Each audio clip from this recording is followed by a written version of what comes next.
ఎలా ఉన్నారు? బాగున్నాయండి. ప్రస్తుతానికి ఏపీ రాజకీయాలు మనం చూస్తూ ఉన్నప్పుడు అధికారం కోల్పోయి 11 నెలలు కావస్తోంది.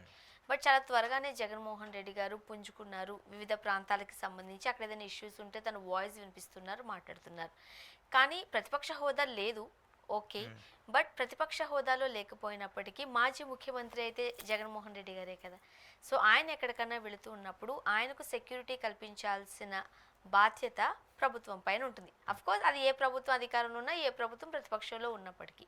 బట్ మనం చూసిన సందర్భాల్లో ఆ యొక్క సెక్యూరిటీని కూటమి ప్రభుత్వం జగన్మోహన్ రెడ్డి గారికి ఇవ్వట్లేదు. జెడ్ ప్లస్ ఇవ్వాల్సిన చోట ఎందుకు ఇవ్వట్లేదు అనేది ఒక క్వశ్చన్ మార్క్ అయ్యింది. మీరేం చెప్తారు?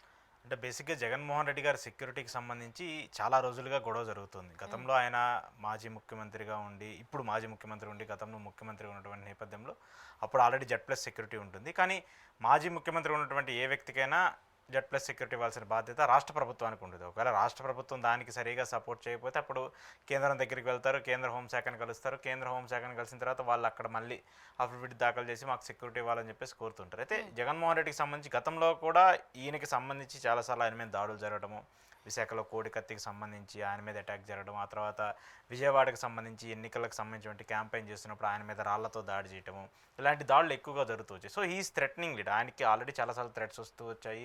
సోషల్ మీడియాలో కావచ్చు, వివిధ మాధ్యమాల్లో కూడా ఆయన మీద బెదిరింపు కాల్స్, బెదిరింపు పోస్టులు పెట్టడం కూడా మనం తరచూ చూస్తున్నాం.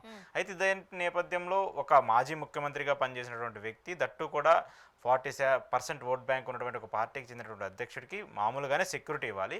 కాకపోతే ఆయన ఏమడుగుతున్నా అంటే నాకు జెడ్ ప్లస్ సెక్యూరిటీ ఇవ్వండి. ఇప్పుడున్నటువంటి పరిస్థితుల నేపథ్యంలో గతంలో కూడా నా మీద కూడా కొన్ని దాడులు జరిగాయి కదా, ఆ దాడులకు సంబంధించి జెడ్ ప్లస్ సెక్యూరిటీ ఇవ్వాల్సినటువంటి బాధ్యత ఉంది. అయితే రాష్ట్ర ప్రభుత్వం ఏం చెప్తుందంటే మేము ఆల్రెడీ జగన్మోహన్ రెడ్డికి జెడ్ ప్లస్ సెక్యూరిటీ ఇవ్వకపోయినప్పటికీ కూడా ఆ మేర భద్రతను అయితే కల్పిస్తున్నామని చెప్పేసి చెప్తున్నారు. ఖచ్చితంగా జెడ్ ప్లస్ సెక్యూరిటీ ఇవ్వాల్సిన బాధ్యత రాష్ట్ర ప్రభుత్వానికి ఉన్నప్పటికీ కూడా వాళ్ళు ఎందుకో దాని మీద కొంచెం అటు ఇటు, మీకు తెలుసు కదా రాజకీయాలు ఎలా ఉంటాయి, ఒకళ్ళు గెలిచినప్పుడు ఇంకొకరి మీద చర్యలు తీసుకోవడం, ఒకరి మీద ఒకరు తీసుకోవడం సాధారణంగా జరుగుతాయి. కానీ జగన్మోహన్ రెడ్డికి సంబంధించి ఇటీవల ఆయన ఓడిపోయిన తర్వాత కూడా 2-3 సార్లు బయటికి వెళ్ళినప్పుడు అక్కడ ప్రదేశాల్లో జరిగినటువంటి తోపులాటలు కావచ్చు, అలాగే ఇటీవల అనంతపురానికి సంబంధించి లింగమయ్య హత్య జరిగినప్పుడు ఆయన హెలికాప్టర్ దగ్గర జరిగినటువంటి అటాక్ కావచ్చు, ఆ తర్వాత ఆయన బయటకు వచ్చే సమయంలో ఆయన మీద తోపులాట జరగడం, ఇలాంటివన్నీ జరుగుతున్నప్పుడు ఏంటంటే ఆయన సెక్యూరిటీకి సంబంధించి కొన్ని అనుమానాలు పెద్ద ఎత్తున వస్తున్నాయి. పోలీసులు కూడా ఆయన సభలకు సంబంధించిన, లేదంటే ఆయన ఎక్కడికైనా వెళ్ళినా కూడా సరిగా సహకరించకపోవడం, అంటే ఇలాంటివి ఏమవుతాయంటే జగన్మోహన్ రెడ్డిని అమితంగా ప్రేమించే వాళ్ళు చాలామంది ఉంటారు, అమితంగా హేట్ చేసే వాళ్ళు కూడా ఉంటారు. రెండు సంబంధించిన వ్యక్తులు ఉంటారు. సో కాబట్టి ఏంటంటే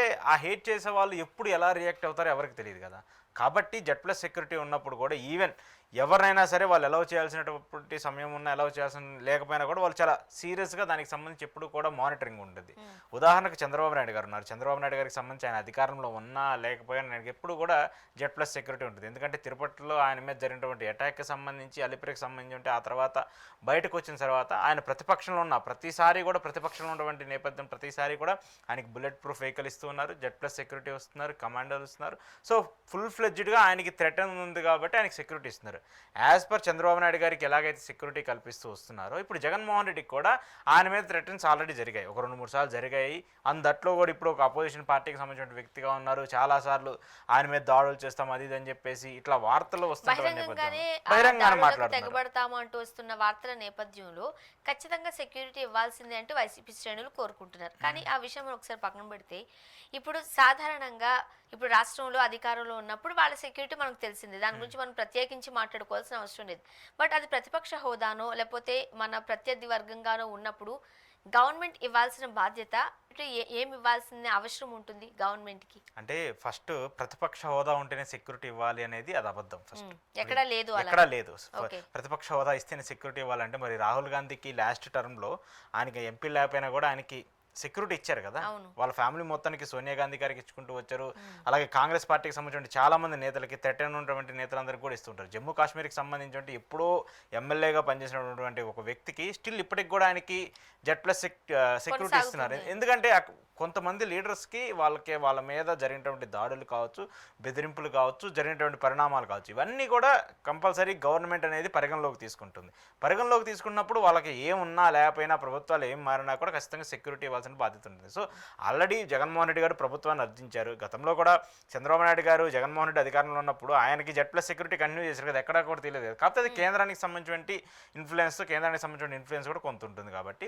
సో ఇప్పుడు ఆయన ఏమంటున్నారు, రాష్ట్ర ప్రభుత్వం నాకు సరిగా సెక్యూరిటీ కనిపించట్లేదు కాబట్టి ఆయన హైకోర్టుకు వెళ్ళారు. హైకోర్టులో పిటిషన్ వేస్తూ వచ్చారు, మళ్ళీ నాకు Z+ సెక్యూరిటీని పునరుద్ధరించండి. సో హైకోర్టు దీనికి సంబంధించి ఖచ్చితంగా వాదనలు వింటుంది. అటు ప్రభుత్వానికి సంబంధించి ఇటు జగన్మోహన్ రెడ్డికి సంబంధించి వీళ్ళిద్దరి మధ్య వాదనలు విన్న తర్వాత ఒక క్లారిటీ అయితే, అంటే జగన్మోహన్ రెడ్డికి పాజిటివ్గానే క్లారిటీగానే రిపోర్ట్ పరిస్థితి వచ్చే అయితే, జడ్జిమెంట్ వచ్చే పరిస్థితి అయితే ఉంటుంది. ఎందుకంటే ఒక మాజీ ముఖ్యమంత్రికి సంబంధించి దట్టు ఇలాంటి ఇన్సిడెంట్స్ డైరెక్ట్గా చూశారు కదా, డైరెక్ట్గా జరిగినాయి చూశారు కాబట్టి ఖచ్చితంగా అలాంటి ఇష్యూ ఉంటుంది కాబట్టి. అంటే ఉంటుందేమో, జరుగుతుందేమో అనే భయంతో సాధారణంగా ముందుగానే మనం ఒక రక్షణ కవచాన్ని ఏర్పాటు చేసుకుంటాం. కానీ 2-3 సందర్భాలలో జగన్మోహన్ రెడ్డి గారు ఫేస్ చేసిన సంఘటనలు మీడియా ముఖంగానే మనం చూసాం. కెమెరాల ముందు అందరూ చూశారు, తెలుగు రాష్ట్ర ప్రజలు. అయినప్పటికీ కూటమి ప్రభుత్వం ఆ దిశగా ఎందుకు ఆలోచించట్లేదు?